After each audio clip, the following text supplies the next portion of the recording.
Hi guys, what's up and welcome back to my channel. Today I'm going to be doing a non-spoiler review of Wonder Woman 1984.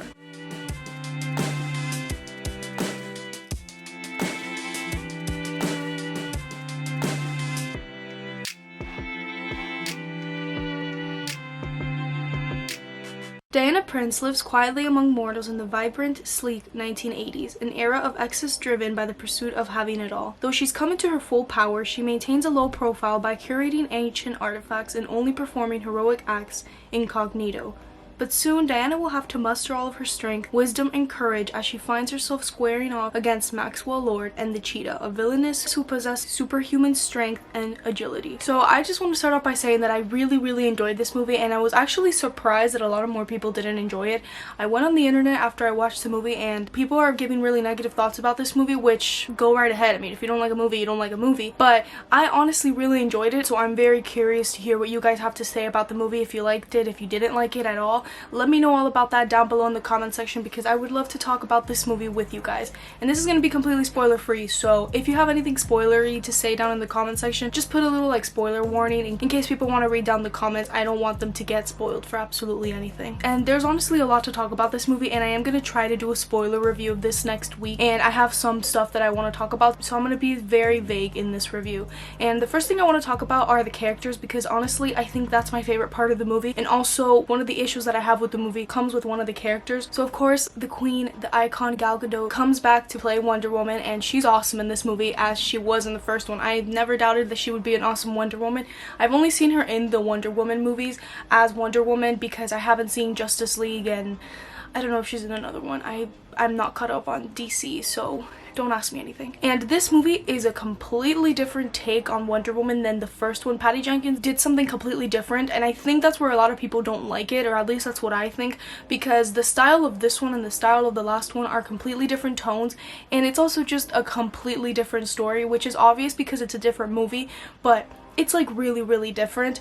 But I was still really into it, and I honestly just liked it, and I liked especially what they did with the character of Diana Prince. The very first scene of the movie is very important to the development of her character, and by the way, that scene was excellent. It was so grand and epic, and I really just liked seeing it. What they talk about in that scene I thought was very important to her character, and in this movie we get to really know what's important to her and what she cares about, and she has to sacrifice a lot in this movie, and I thought that that was very excellent that they did that for her. Although Wonder Woman obviously is in the movie and she does a lot of really cool stuff, I felt that it was a little bit toned down than the last movie. Like, there wasn't a big epic fight scene like the last Wonder Woman, the scene No Man's Land, which I think that scene is perfect. I absolutely adore that movie. What I enjoyed was that we got a lot more of Diana just being Diana, and I really enjoyed that. And her partner in crime is back, Steve Trevor, and I absolutely loved him in this movie. Chris Pine does an excellent job of playing him, and he was excellent in the last one, he's excellent in this one, and I was very concerned on how they were going to bring him back, and I think they did a decent enough job bringing him back. I was surprised at how they did it because I honestly didn't see the plot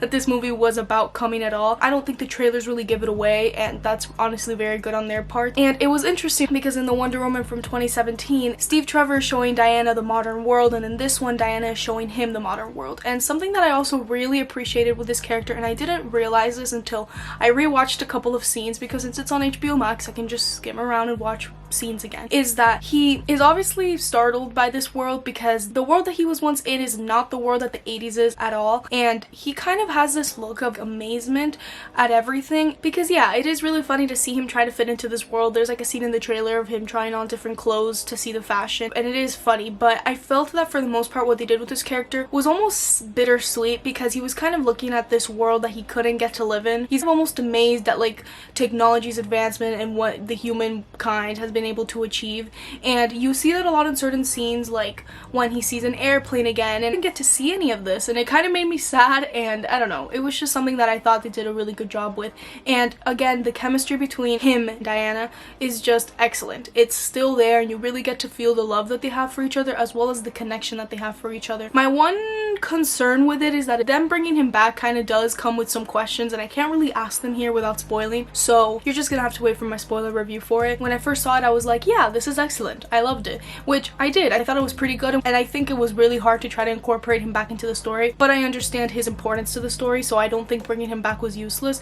But the way they did it, there's like something that I was like, I kind of have a little question about that. So that's honestly the only thing. And then we have Kristen Wiig, and she plays Barbara, who also plays Cheetah, and I really liked Barbara as a character, and I like the different phases that she had in the movie from Act 1 to Act 2 to Act 3, and I thought Kristen Wiig actually did an excellent job portraying this character, especially from like the different transitions that she had to do. And I really liked her character because she's kind of this like awkward character, wants to be like Diana because she sees Diana gets all the attention and that's who she wants to be. My only issue with her character is that I honestly felt like the Cheetah character was not needed, and the only reason I say that is because the third act of this movie I thought was excellent, like really excellent, where it was like action packed and there was a lot going on, and I was just like wondering how they were going to solve the main issue. But I felt that it was very packed, like there was a lot of stuff going on, and this is a long movie. It's like 2 hours and 30 minutes. I was never bored throughout the 2 hours and 30 minutes because so much was going on, but I felt that maybe they could have done a better job if they would have saved the Cheetah character for maybe another movie, or I don't know.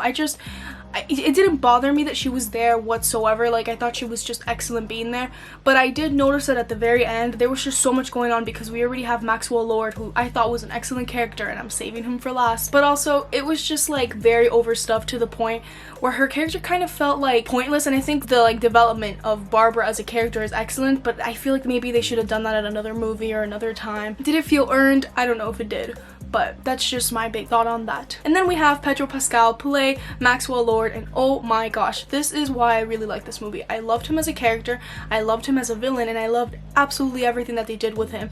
And although it's cheesy at times, his whole story, I don't care because I really enjoyed that. And I thought Pedro Pascal did such an awesome job, and he has such amazing range, and just seeing him finish The Mandalorian and now seeing him in this, I'm like, what can he not do? And I really liked the different points of view that Patty Jenkins does with all of these characters, and I would say especially with Diana, Barbara, and Maxwell, of wanting everything, like what they each want. And I thought it was an excellent job the way that they did that. And I also thought with his character, Patty Jenkins was able to make a critique at society, our selfishness as a society and what we want. That whole thing I thought was excellent until something that happens at the very end, which doesn't bother me that much. Like, I'm honestly all bored for the ending. I really actually enjoyed the ending of this movie a lot. It kind of felt very satisfactory for me, but something that happens in the end is something that's also very far reached, where obviously this movie already is pretty far reached, but just something specific happens in the end where I'm like, do you really think people would do that? And that's just kind of where I'm gonna leave it off because I don't want to give anything more away. I still think with his character, she does a really good job of just critiquing society, and I absolutely loved it. And I also liked him as a villain because he felt human and realistic in a way, which is so strange because if you see his character, it's the most unrealistic thing in the world, you know, it's not going to happen. But they kind of gave him some humanity to him because they showed other parts of his life other than him wanting it all, and I thought they played his character really good. And a scene at the very end with a monologue, it was fantastic. I loved everything that they did with this character. And this movie is just so beautiful looking. There's a really fun sequence at the beginning at a mall, and it kind of reminded me of the Starcourt Mall from Stranger Things season 3, but I don't care. I mean, it's the 80s. It's bound to look kind of similar. And it was just very colorful and so much fun. I loved seeing everything. And something that I have to mention in this movie is the fantastic score. Hans Zimmer did it again. And I think this could be really one of his best scores for a movie. It was so good because it was a similar Wonder Woman score that we got from the first one, but it was mixed in with the 80s, and it was emotional, and it was just excellent. I cannot get enough of the score. I've been listening to it all day, every day since I've seen the movie. It was honestly so much fun, and that's what I could say about this movie. It was just a really fun time, and I had a blast watching it, and from beginning to end I just had a big smile on my face, and the action sequences were great. Everything about this was great. There's a lot of really awesome visuals in this movie. One of my favorites is the fireworks and the plane scene. I thought it was just beautiful, and there were a lot of moments where I felt like I could connect with these characters, and that's why I think this movie is so important and so special and such a great comic book movie for me. And it's just a comic book movie having a lot of fun, and I think that's what matters at the end of the day. And with all of that being said, I'm going to give Wonder Woman in 1984 an A-. I am actually going to be rewatching Wonder Woman from 2017 because I want to see which one I like more. I think the first one is better. Like, I have less flaws with that one than I do with this one, but I do think this movie is super rewatchable. Like, I already want to rewatch this a bunch of times because I think it's just so fun, and I don't know if it's something about the 80s and like nostalgia or something, but I just really want to watch this movie again. So for that, I think this one might be my favorite, but I'll have to get back on you on that because I am going to be doing a Wonder Woman review very, very soon because I really like that movie and I just want to rewatch it. Thank you guys so much for watching today's video, and as always, make sure to like this video and comment what you thought about it, and subscribe if you haven't because I have a lot of videos coming, especially because this week on New Year's Eve I'm going to be dropping my top 10 movies of 2020 video, and I'm really excited for that video to come out. And that's about it for me today, guys. Thank you so much for watching my channel as always, and look forward to a spoiler review of this movie very, very soon. I'll make sure to see you guys next time. Bye, guys!